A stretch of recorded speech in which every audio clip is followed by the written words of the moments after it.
Could you tell us about yourself and your occupation? Sure. Well, my name is Brendan Lalor, and I am a professor of philosophy at the University of Central Oklahoma. I've been there since 1999, and I came to Oklahoma after I received my PhD in philosophy at the University at Albany, New York. What was your first impression about Turkey and Turkish people prior to the trip? I don't know that I had a specific impression of Turkey and Turkish people, with one exception. The one exception is one graduate student who I met as an undergraduate when I was studying in Albany, New York, and his name was Mehmet Demiraz.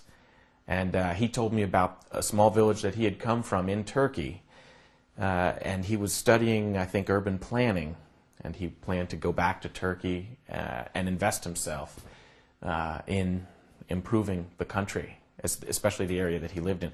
And I think that was a quite positive first impression that I had. It did strike me then that this Turkish gentleman whom I'd met seemed to be more committed to the place he came from. He wanted to give back than he wanted to, sort of improve himself alone.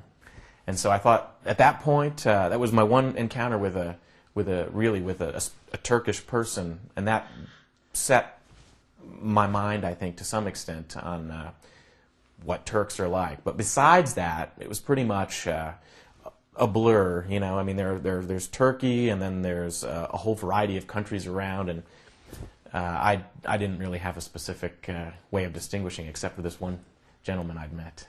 How did the trip change your ideas about Turkey and Turkish people?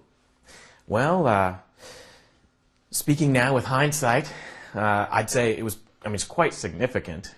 And I've told members of my family, I've told each of my classes little anecdotes, little stories here and there about my trip.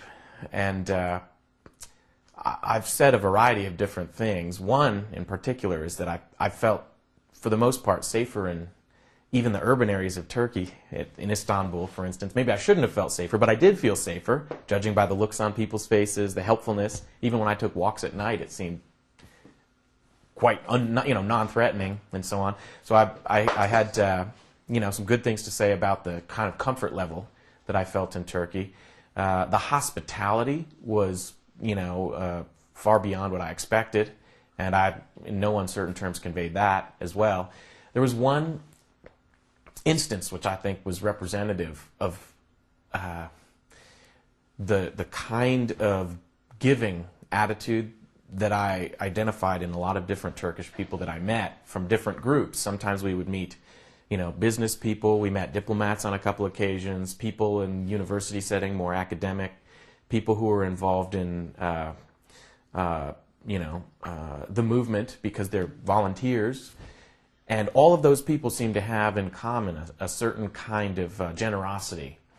And there was the one instance that I have told, repeatedly to a number of different groups, is an instance in which I was looking for a specific type of hat. I like hats. You can see I like to wear things on my head. A little take, which I had seen on one gentleman's head in Istanbul, and it was a prayer cap. And I had asked him in the street, where can I get one of those? Because I haven't seen any in the bazaar. I was looking for one, and so on. And he told me, well, I got mine in a little town so far away, and he gave me directions there. There was no chance I would find it. But he turned around after we shook hands, and then he came back and he said, wait a second. He took the hat off of his head, realizing that I would never find this place. And to me, a perfect stranger, he gave it to me. And I offered, I said, can I give you something? Can I pay you? And he wouldn't take any money. He wouldn't take anything. And I thought, here's this perfect stranger, me, whom he encounters, asking for directions. And he not only gives me directions, but he actually provides me exactly what I'd asked for. There was no better way, I think, to kind of leave me with a really positive sense of the open arms that I experienced everywhere in Turkey. But here, this was one of my last days in Istanbul. So that was, to me, a symbol that I'll never forget. So can we say that the trip also helped you realize that the people over there actually like as humanists here, and so that we have more common backgrounds? Oh gosh, yes, absolutely. Yeah, I've conveyed that numerous times since my trip. Yeah, I couldn't agree more. And after the trip, did you have more hopes about world peace?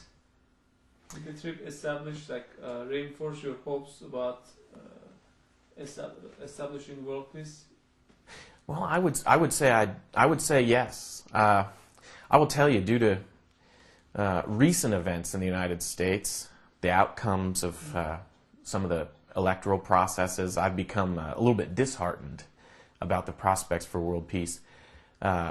In the 2000 election, a lot of us became disheartened because the electoral outcome, we didn't see it as fair. And then the more recent election, I had worked actually for Dennis Kucinich, who was one of the candidates in the House of Representatives. He was a representative from Ohio who had sponsored a Department of Peace bit of legislation, which would have brought, in addition to our Department of Defense, it would have brought a cabinet-level position for a peace member of the cabinet to advise the president on matters of peace and so on. I had worked pretty hard for that, and my candidate lost, of course.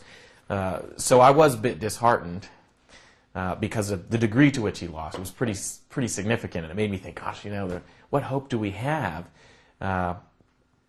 if the most powerful country in the world is not able even to make a serious showing for this kind of, reaching out to other countries to engage in dialogue really as equals, right? Rather than, say, our country dominating the dialogue with our economic and military power. Really come to the table and let's discuss as equals matters that concern us all. We're all, from various countries, concerned with the common good.